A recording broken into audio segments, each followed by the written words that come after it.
Hello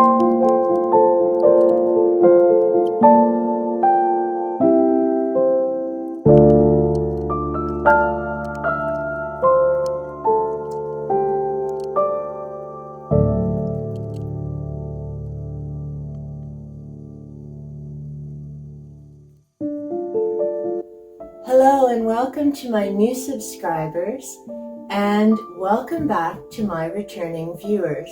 I do appreciate the time that you come by and share with me, and I do hope that you're enjoying the videos thus far. Today I take a look at Goodreads, which I enjoy using, and it gives you a great way to track your reading. And you can see at a glance how many books you've read each month. And if you go over with your cursor, it will show you exactly the books that you finished in the order that you finished them in. At the moment, I'm catching up because we're currently on the last day of July. So I'm covering from January, February, and March. And then we'll be moving on to April, May, and June. And then the next video will be much shorter because I'll just be covering July, August, and September. In January, and I should let you know if you happen to hear some different noises, that'll either be Tiki chasing the crystal light on the wall or Tiki and Panther playing. Xena may come up and join us, you just don't know. So in January of this year, I read 10 books, which was a nice jump towards my goal of 75 for the year. And I'm pretty sure I finally have them all back in order. And I do. So I started off with Eckhart Tolle's A New Earth, which is a book that I've read before, and I found it was a little easier to understand than The Power of Now. Both books I found were beneficial and helpful. This just was a little bit easier to understand, and I'll be doing a video about those two books in the upcoming months. Dream Alchemy by Ted Andrews, definitely one of my favorite authors, and I have his book Animal Speak, which I refer to regularly as I work with animal guides, and it's always good to go back and review, and sometimes you forget the message that guides are trying to give you. Dream Alchemy was definitely helpful. If you saw my earlier video, I mentioned my index card that I made with the archetypes from this book.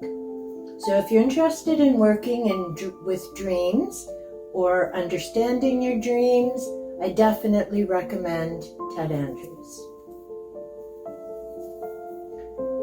Opening to Channel is by Sinea Roman and Dwayne Packer. This is a work that is channeled, and Sinea works with Oren, Dwayne works with Deben. And no, it's not that I'm planning to become someone who does channeled work. I just find reading this kind of material always interesting, gives you something to think about. I've also been going back to read the books about 2012, and even though it's now 2023, I enjoy reading this material because it gives you a good idea of what people were predicting. It definitely helps you not get caught up in that whole, ooh, it's a prophecy, and freaking out and spending money you don't have, because people are all coming from a place of fear and not quite thinking things through. And I don't mean that it isn't good to be prepared. I grew up in the country, so I'm always sure that there's some extra things in my cupboard, because sometimes in the winter you couldn't get into the town to go buy things. So I'm not saying don't be prepared. I am saying be realistic and research and carefully think things through about what you're hearing and what you're being told. Don't just hop on the end of the world fear-based bandwagon because that's what most of social media and the news is babbling about. Really pay attention to what's going on in your own area. And so reading a book like this keeps me grounded, because I remember when people were starting to lose their minds before 2012. I remember when people were losing their minds before the year 2000 and all this technical stuff was going to break down and freak out. It's 2023. Neither of those big fear-based, woo, it's coming, happened. Barbara Hand Clow, another book about the Mayan code and time acceleration. She had some interesting points, and again, her book came out in, and I do have some notes here, 2007. So again, it was interesting what was going on. I made note here that on page 143, oddly enough, there were election issues and something to do with the machines in the year 2000. Isn't it interesting that here we are in 2023, and again a few years ago there was all this stuff about the machines and elections, and that's still going on, although there's so many other things happening in the world as well. And I'll be honest, it's the one handy thing about being in Canada. We have a nice little stub. You use a pencil, it goes in the box, people tally it up, bada boom, bada bing. Has nothing to do with technology and machines. Just saying. Positive Magic is a book that I had in my giveaway pile, as I mentioned before. This is a revised edition, and it has to do with ancient metaphysical techniques for modern lives. And I have to say, I'm really glad I hung on to this book. She makes some excellent points. There's a lot of good ideas about how to be more positive and bring that into your life. The 10-foot pole department, I enjoyed that chapter because I am definitely not into the dark side or being anywhere near the dark side. To each their own. She talks about karma and reincarnation, divination tools like the I Ching and tarot cards. So it really was a good read. And I'll be getting more in depth into all these books in upcoming videos and still working out the order that I'll cover the subjects. I enjoyed reading this, and I had it for a while. A Brief Guide to Secret Religions, a complete guide to Hermetic, Pagan, and Esoteric beliefs. It was an enjoyable read, and there were a lot of interesting, and as you notice, I have the dog ears. There were a lot of interesting things that came up from this book. For instance, I've heard of the Hermetic Order of the Golden Dawn, but I really didn't know much about it. It's not something I was drawn to research. The last group of books that I've read, and I've had these sitting waiting for about 7 years, and these were a gift from one of my students. So thank you so much, Cody P. I really do appreciate it, and I hope that you're doing well.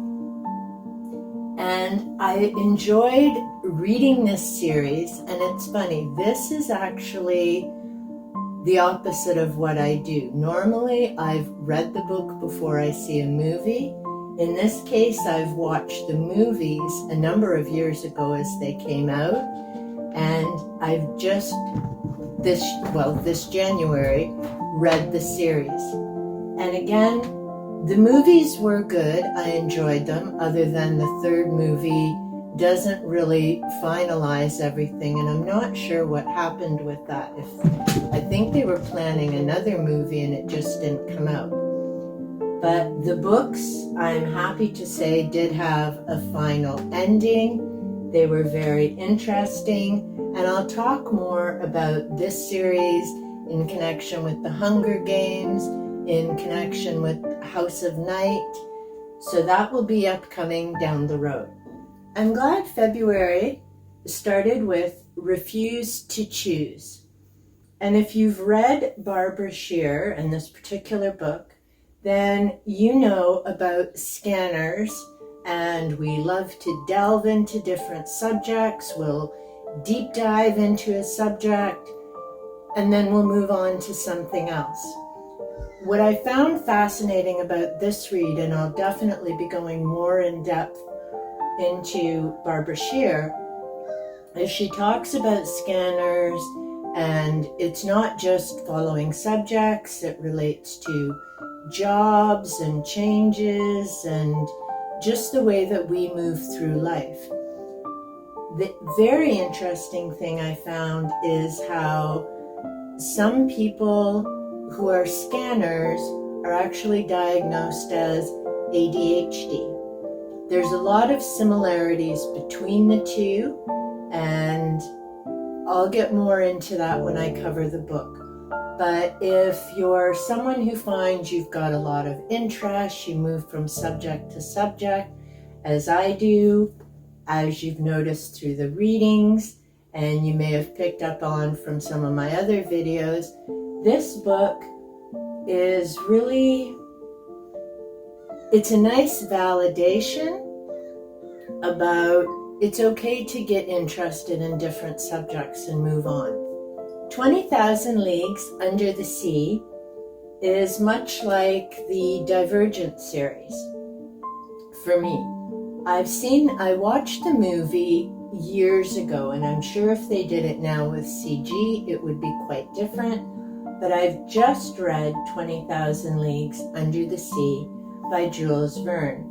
And I have to say, I very much enjoyed the read. It's been a long time since I've seen the movie, but I definitely, if you enjoy adventure and understanding how people make some decisions and what kinds of choices would you make in those situations, it's definitely an enjoyable read, and I'll talk more about that when I cover the Jules Verne box set series that I bought. Hunt for the Skinwalker is by Colm A. Kelleher.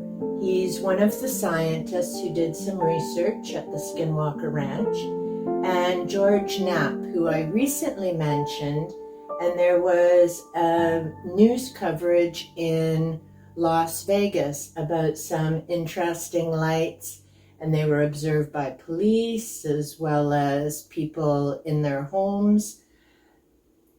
So I need to look a bit more into George Knapp, because I've heard two different sides about him, which is to be expected. The book itself was interesting, covered some different points. This covers when, I can't think of his first name right now, but Bigelow owned the ranch. There's now a new owner. What I found a bit confusing as they're talking about this is that instead of actually staying in the actual house where the family lived, the scientists set up some other place, and they weren't there 24/7. So I'm not quite sure I understand why they wouldn't have just stayed there, even for 4 or 5 months. And the previous owner of the ranch actually bought another ranch, but he was caretaking this one for him.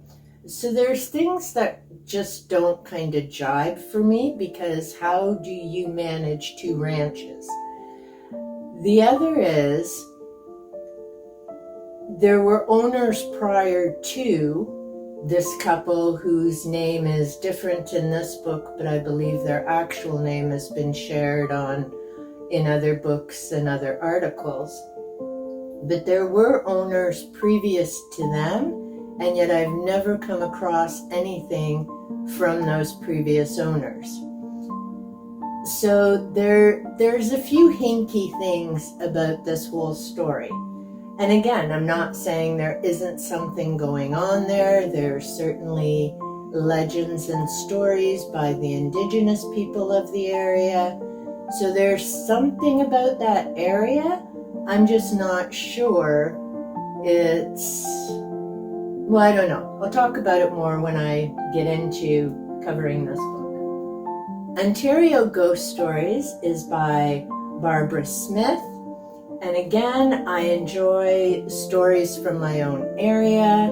Like the other book that I read, there's interesting events. Some are close to where I live. Oh, look, I just happened to open up.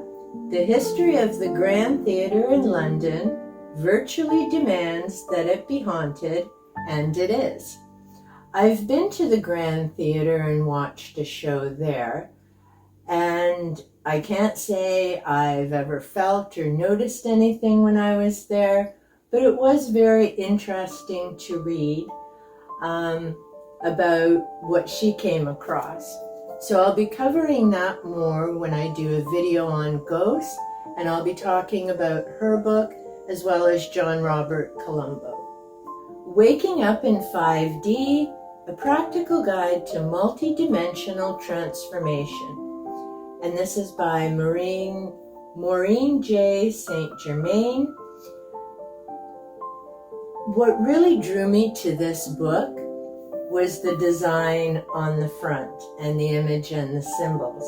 I'd picked it up a couple times before and just hadn't decided to read it. There's a comment at the back by Lynn Andrews. I've read some of her work, but she just doesn't resonate with me. But she says, an easy and discernible blueprint for assessing the energies of ascension and ensuring that you're ahead of the curve.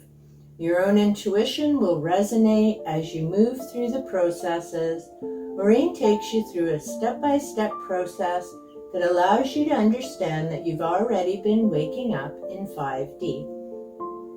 So this talks about the different dimensions, how you perceive different things, how you move through the world. Personally, I think there are some good takeaways to this book, but like so many of the others that I come across, there's just something, as much as I'd like to think that it's all roses, sunshine, and tra-la-la-la, there's something to having conflict and challenges that move us forward. And I don't think that goes away as we move up the dimensions or evolve. And when I spoke briefly about this book again before, when I was going through as all my piles were growing, she mentions that karma is no longer a factor or needed in evolution. Personally, I disagree with that. I don't think karma is punishment or a bad thing. I think karma is how we learn. Sometimes you have to put the shoe on the other foot to understand what's happening. So I still think karma is a thing, regardless of where the earth or people are in the evolutionary process. Let me know in the comments down below. What do you think? Is karma still a thing? Paranormality. I am still definitely keeping my crystals. And again, this gives you the other side of psychics and what different people see and experience, but it hasn't changed me being a believer in the paranormal. Mostly because I've had my own experiences. I was there. I know what happened. I know it can't be explained by science or anything else. So I'm not saying that everyone needs to be a believer. You have to go by your own experiences, your own research, your own beliefs. There are, and I do recommend reading this book, whether you're a skeptic or a believer. And the reason I recommend it, and it's something I knew long before I read his book, when you're going to a psychic, and I can't actually remember who told me all these things, but I do remember them. So you don't wear jewelry. And this relates not to the legit psychics, but the charlatans, and sadly there are many of them, and there always have been since the spiritualist movement began. But to avoid being taken in, you don't wear a necklace, because the charlatans are looking for a changing in your breathing rate to see if they've hit the right answer. You don't talk. You let them give you the information. That's what they're supposed to be doing. If you have to keep feeding them responses other than a yes or no, then you're not with someone who can legitimately connect with and interpret what's coming from the spirit world. So there are definitely good points in here, and again, like all the other books, I'll be talking more about things from here. A Guide to Happiness was a nice short little read, and it's one that I need to start working through in the mornings, and I have something coming up with it. So she's got some great tips and things, and what I noticed on the pages is that you can even color them in, which I'm very big on coloring. And I have to say, I really enjoy going through this book. I'll definitely be talking about this one later. I've mentioned drawing mandalas before in one of my earlier videos, one of my book tours, and I really want to get to this because I enjoy the different tips that she shares.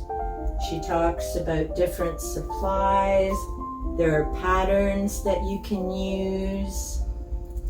So I'm really looking forward to getting to this. And again, like I say, I love coloring. I actually remember my best friend and we used to have our box of crayons, and back then there were no adult coloring books. So you bought the kids' coloring books, but it's a great way to just chill and relax. And personally, I love that with coloring, there are no rules. You just go by what color you want to use. Aleph by Paulo Coelho. I always hope that I'm saying that right. I borrowed the book from the library and read it, and I have all the pages tabbed because it was a library book. So when my copy arrived, I went and put in the tabs, and now I have to go back through, and you can tell my pages aren't dog-eared, so I haven't gone back yet to do my own notes and summaries. Spiritual Growth, Being Your Higher Self, and this is by Sanaya Roman. It was the cover that got me, and I did enjoy her previous work, Personal Power Through Awareness. So I decided to pick this up as well, and I enjoyed reading this, and like the other books, there's sayings, there's key points I've gone through, highlighted. The end of a chapter has a meditation. So it was something that I enjoyed reading with a lot of, again, great tips and things to incorporate into everyday life. Ghosts Among Us is the book that I borrowed from the library, and it was audio. So like The Hunger Games and Catching Fire, I was listening to it as I was getting some of my other things together. And after listening to it, I decided this is a book that I would refer back to again. So in this case, what I have to do is actually go back through and read it, because as an audio book, I didn't have the pages for when I had those aha or I agree, disagree moments. So I need to go through and read that again. The last book that I read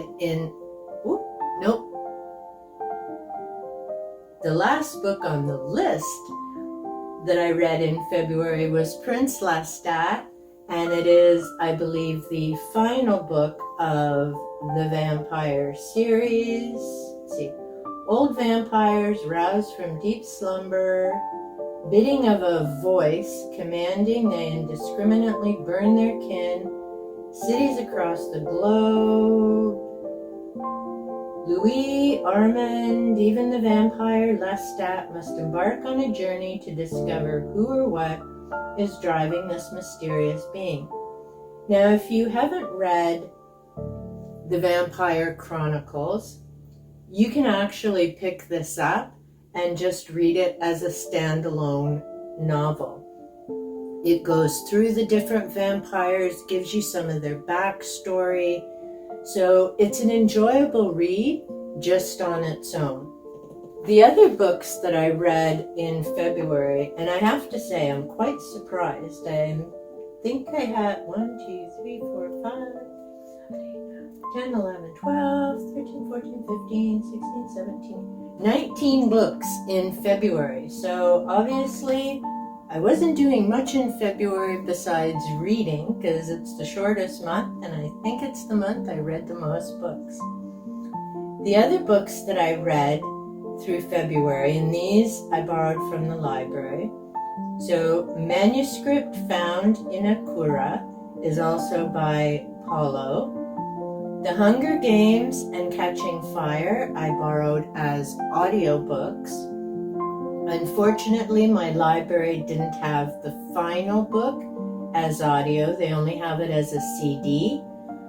They may have the hard copy, so I need to check that to finish off that series. The Archer is also by Paulo. I really enjoyed the message in that, and it reminded me of The Alchemist. The Vampire Armand and Blackwood Farm both tie in and are by Anne Rice. They tie in with the Vampire Chronicles. And The Spy is also by Paulo, and that is about Mata Hari and talking just before she's due to be executed. So I'll be covering Paulo's books in an upcoming video and the different messages, as well as the Vampire Chronicles. That will be much later this year because there's so much to cover with the different vampires. Then in March, and I may or may not have these in order because my iPad's closed off. I started out with How to Hunt Ghosts, and this is by Joshua P. Warren. It's much like Journeys into the Unknown and 101 Ways to Find Ghosts, which I've covered in previous videos, and all three of these books are written by paranormal investigators. So it was interesting to read 3 different viewpoints talking about how to do an investigation, the different equipment they use, things to be mindful of. They've shared some of their own ghost stories and experiences. Typically, and whether it's been on YouTube or in books, paranormal investigators will not charge to come and check out a location, as in your personal home. Many of the locations they go to, they end up having to pay to stay the night or 2 days. It's become quite a business in some areas. What I do find interesting is this particular author is the only one I've come across who actually talks about charging to provide that service, because from his perspective, it's a business and you don't go do other things for free. So why would you do paranormal investigation for free when you're having to buy your equipment, using your gas, doing your travel? So it's an interesting take. Let me know in the comments down below. What are your thoughts about paranormal investigators, and should they be charging a fee? The Celestine Vision. What I've been finding lately is Over the years, I've always donated or given away different books when I figure I'm done with them. The Celestine Vision was one of those books, and I actually ended up picking it up at the thrift store again. Turns out I wasn't finished with it. I'd read the Celestine Prophecy again last year. It's a book I highly recommend. I enjoy it. I also have videos about it, as well as the process I use for information. The Celestine Vision, I enjoyed reading because it again connects in with the where are your thoughts, what are you focusing on, being mindful of your own energy and what you're projecting out into the world. But I also enjoyed it because it talks about James Redfield did not initially become a huge success with the Celestine Prophecy. There were a lot of bumps and walls in the road until things started taking off and the momentum began. So I definitely will be keeping the Celestine Vision this time because there is a lot to it and points to remember as we all move towards different goals and focus on trying to be our best selves. Pam Grout, I've done a video on E cubed and my results of going through that, E squared, this is E cubed. Much like E squared, there are exercises. I enjoy her writing, but she's very sarcastic. So it isn't writing that everyone would enjoy. Not everyone is into doing the experiments. And I know somewhere, it was either in this one or the other, that she talks about A Course in Miracles, and she's involved with that. I've tried reading A Course in Miracles, and thankfully I borrowed it from the library. It just wasn't something that resonated or made sense for me. So maybe that's, part of my stuff with reading her work. But I do have to say, being sarcastic myself, I didn't find her writing offensive, but it may be off-putting to some people. Beyond Death, I've read more than once, and I always enjoy having a different take on what people think and learning about different cultures. Von Prague, which ties in with the other book that I had, Ghosts Among Us. So it's a read that I enjoyed. It's not very thick, but again, it just gives you a different idea and food for thought. And I enjoy getting different ideas because I don't believe you're ever completely finished with a subject. There's always new developments, new theories, new information, new discoveries. So I like going back and revisiting things just to see where things are at. I've mentioned Origins of the Gods in an earlier video when I went through the piles. This is by Andrew Collins and Gregory L. Little. I have a couple of books by Andrew Collins, The Cygnus Key, as well as Göbekli Tepe. So I enjoy his writing.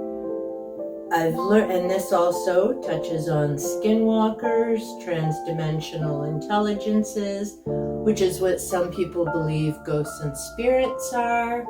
This book also caught my attention because there's a foreword by Eric von Däniken, who I remember reading Chariots of the Gods and the big brouhaha at the time and other things, and I just reread Chariots of the Gods last year. I enjoyed reading this. I've made a number of notes. I've got my dog ears, I've got my underlines, so when I go through and do my time frames and timelines and things, it'll be interesting to see how this connects in. And I always enjoy when they have different plates in a book so that they show you the areas or the objects that they're talking about. When I had finished that book, I had an entirely different plan of what I was going to be reading and moving on to. But I decided, it's time to reread the Da Vinci Code, which is when my TBR list went out the window and began this whole spiral of books. I'd read the Da Vinci Code years ago. I've seen the movie. I remembered the premise of it. I'd also read Angels and Demons. I no longer have that because I cleared out all of my most of my fiction books a few years ago. Part of the reason I picked it up is I'd been waiting to read Secrets of the Code. It'd been sitting on my shelf for years. But I thought before I read that, I should read this again.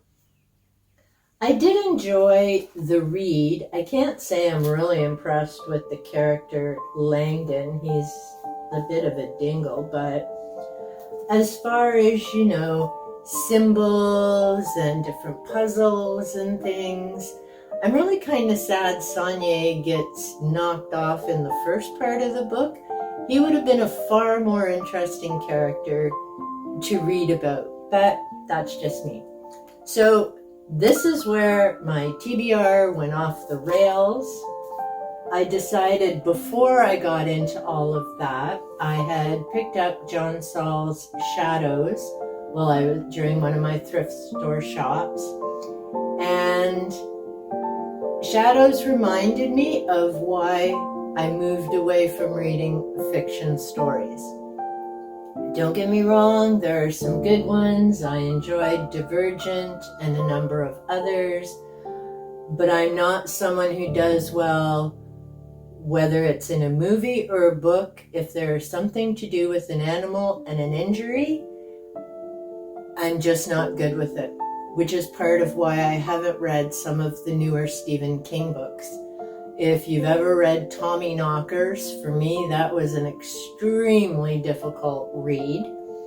And Shadows, if you're a bit twitchy about technology and where things are going, I don't recommend reading this because it'll totally freak you out. I don't know if you would call it the darker nature of someone or the fact that some scientists just don't have a filter of when too far is too far.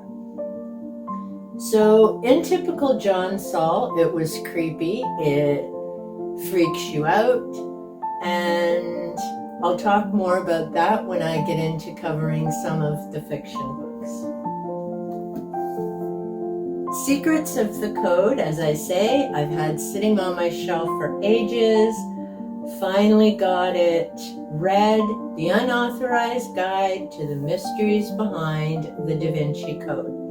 So this is someone who read the code and even farther than me and made money from it, started traveling the Da Vinci Code spiral. What I will say, and it was a bit of a disappointment, quite frankly, this book was definitely the start of, if I read, he kissed her on the lips and the other apostles lost their minds one more time, and this comes up with the Nephilim, they saw the women, they got all horny, they had kids, and it became giants. If I read either of those two lines one more time in one more book, whether it's the Templars or not, I'm going to get a case of the screaming heebie-jeebies. It's like, seriously, is there not another way to make this point? Because I've read those two lines, not the way I said them, but I've read those two lines at least 50 times between the number of books I've read on the Templars and Da Vinci Code. There's my little rant. The Afterlife of Billy Fingers. I enjoyed this read. It always fascinates me when I come across books like this, or Shirley MacLaine, where they remember dreams word for word. I've been keeping track of my dreams for 25 years, and I have glimpses, I get, different information and clues, but I certainly don't have pages worth of dream memory. But it's a good read if you're wondering about, is there something after death? It's a good confirmation for that, and coming to terms with when we've lost somebody. So I do recommend it. Raging Planet helped me understand about volcanoes, earthquakes, the change within the earth. And as I'm currently reading a book about the moon and moonquakes and things, it just helps bring some more information together. So I definitely recommend that. The Holy Blood and Holy Grail I read years ago, same time I read the Da Vinci Code. Revised, updated, explosive new discoveries. It's an okay read in terms of food for thought, but definitely doesn't convince me about the whole Holy Grail thing. But that's just me. King Arthur, The Man and Legend Revealed. This is another of the Brief History series, and I'll be doing a video on the different books that I have from that. This is written by Mike Ashley, so it goes through, of course, Arthur, Merlin, the different locations, and the different events. So this will all, of course, be tying in with my timeline and what was happening, because different things will start to come together from the various books, whether it's archaeological finds, world events, that type of thing. Arthur and the Lost Kingdoms, again, like the Brief History, the author talks about Arthur, where he believes Camelot and such things are, includes some photographs and the different years and locations for conflicts and what have you. So they were both very enjoyable reads, a different take on the same subject. So that was my January to March read. And I'm guessing this is getting a bit long, so the next video will be my March to April read. So until next time, let me know what you were reading. If you haven't checked out Goodreads, it's an excellent place to keep track of your reading, if you're interested in keeping track of the order, or just wanting to know how many books that you read. And no, this isn't a paid promotion by Goodreads, but I do enjoy using it. I've had an account for years. I just started using it in January 2022. Kind of wish I'd used it before. Also, if you're into the social thing, there are some amazing groups and people on Goodreads. I just find it difficult to keep track there, because although there's a number of wonderful people I would like to communicate and keep in touch with more often, and the clubs that I've joined, but their threads are very difficult, because when you reply to someone, instead of going below the comment you're replying to, it becomes a whole other box. And that means if it's an active group, you can be looking 10, 20 boxes down to see that someone's replied to you, even though they have handles like YouTube with the @ and your name in front. So that's the one thing I don't enjoy about Goodreads, because there's a lot of amazing things about the site and using it. Let me know down below if you're on Goodreads. It's also a good place to go and see a review and decide whether it's a book you may like to check out or not. As always, I recommend, if there's a title that's of interest to you, check your local library first. It's free and a great way to check out. If it's a topic or an author you enjoy, the library offers books in old school, which I prefer, audio, they have CDs as well. So there's a lot of different ways to enjoy your favorite author and your favorite topic. If you found that you enjoyed this video, please be sure to hit the like button. Let me know in the comments below.